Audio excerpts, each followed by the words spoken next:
This will be an unboxing and quick review video of a Nibosi quartz watch, which is an homage to a Rolex Day-Date Oyster Perpetual. I picked this up on AliExpress for $16, including free shipping. Let's take a look inside the box. You're gonna get an instruction manual. You're gonna get some type of warranty card. It actually looks pretty fancy for a $16 watch. Inside the box is the watch. Looks like you also get a bracelet sizing tool and a cleaning cloth. Let's take a look at the watch. So this is obviously an homage to a Rolex Day-Date Oyster Perpetual with a fluted bezel. This one has a black dial with diamonds, aka crystals, on the dial at the hour markers. Now this watch is offered in various colorways, so different dial colors. You can get it with and without the crystals as well. Looks like there's a Cyclops, which really doesn't do anything. It doesn't look like it's magnifying the date at all. I already removed all the plastic protection on this watch. So let's go ahead and take a look at the dimensions. So this has about a 39.5 millimeter case diameter. Same for the bezel. The lug to lug is about 47.5, but if you include these male or protruding end links on the bracelet, it's about 53 millimeters lug to lug. The case thickness is 13.8 and 20 millimeter lug width. And that's going to be important because there is one major flaw with this watch that I'll tell you in just a minute. Let's talk about some of the features of this watch. So you get a day and a date complication. You have a push-pull crown. This one still has the crown guard, so it is set at hacking when it's shipped. We have a stainless steel case back. It doesn't say case back, it just says stainless steel, but I highly doubt that this watch is stainless steel. Probably just the snap-on case back is stainless steel, and the case itself, I'm sure, is some type of alloy, and it is highly polished all the way around. The bracelet is a presidential style bracelet with polished middle links and brushed outer links. It does have a brushed clasp with a push to release scissor assembly hinge, 2 micro adjustments,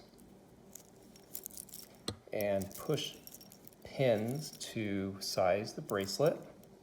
To operate this watch, we're first going to remove this crown guard. So right now this little piece of plastic is keeping this crown in the hacking position. So it'll ship like that. So you need to remove that. So now it should be in time settings. So we can simply rotate the crown counterclockwise to advance the time. Now with these day-date complications, let's make sure that we are in AM. So it looks like we're currently in PM. So we're going to keep going until we get into AM, and we should see the date change over and the day change over. So the date should start to change over at about midnight, and there you go, see it moving. So that's advancing at midnight, there it goes. Now, next we should see the day start to advance. Now it won't fully advance probably until about 4 AM. So it's starting, and there it goes. Now we see Monday coming. And there you go, 4 AM. So it's very important on these watches, especially with the day and the date complications. I like to go ahead and set the time to about 6 AM. This way we know that the auto day-date function is already passed and it's not engaged. So once we're there, we're going to go ahead and push the crown all the way in. Now you can see the second hand start to tick here.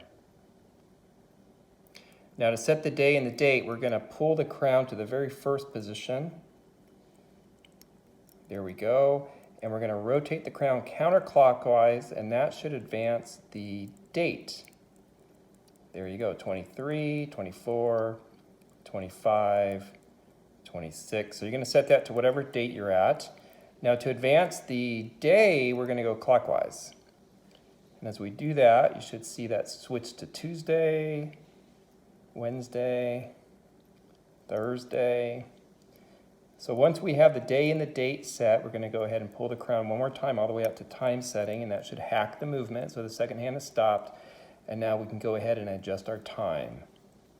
So let's just say we're going to adjust it to 9 a.m.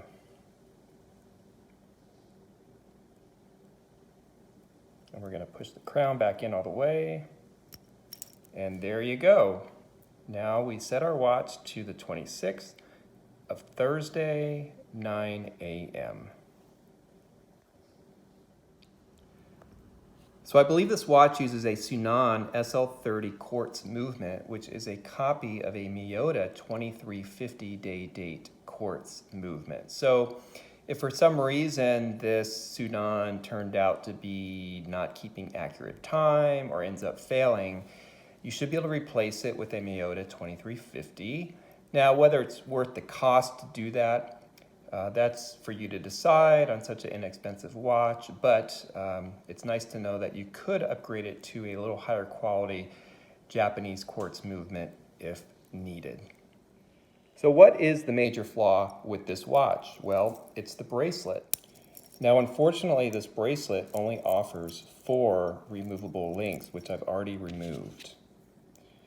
So here is the problem with the bracelet, is that it will only fit larger wrists. So I've already removed all of the 4 removable links, and the watch is still too large for my 6.5-inch wrist. So what size will this fit? Let's go ahead and see if we can take a measurement to see what the minimum wrist size would be for this bracelet. So with laying the bracelet flat, I'm going to go to the inner position on the micro adjustment hole to the end of the bracelet, and it looks like it's about 7 3/4. So really the smallest you can get this to would be maybe 7.5 to 7 3/4. So if you have a smaller size wrist than that, you're kind of going to have to either try to remove some of these non-removable links or replace the bracelet. One YouTuber, Space99Dude, did just that. He actually removed some of these non-removable links with pliers in order to resize the bracelet. I'm not going to go through that extreme just yet. What I'm going to do is try another bracelet from another watch and see how that works. So I was able to replace the bracelet with one off of an Invicta watch.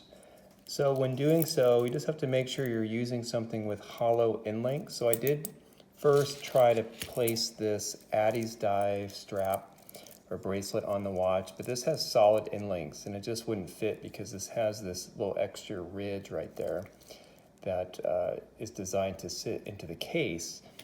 So the original bracelet has hollow end links. So if you're going to replace the bracelet, most likely you're going to need something with hollow end links. And then you're not really guaranteed a great fit either, so you can kind of adjust it by squeezing it a little bit. But overall, I think that looks pretty good. Ultimately, maybe I will try to disassemble this particular bracelet and see if I can remove some of these non-removable links. So let's go ahead and take a look at it on my 6.5-inch wrist with this Invicta bracelet.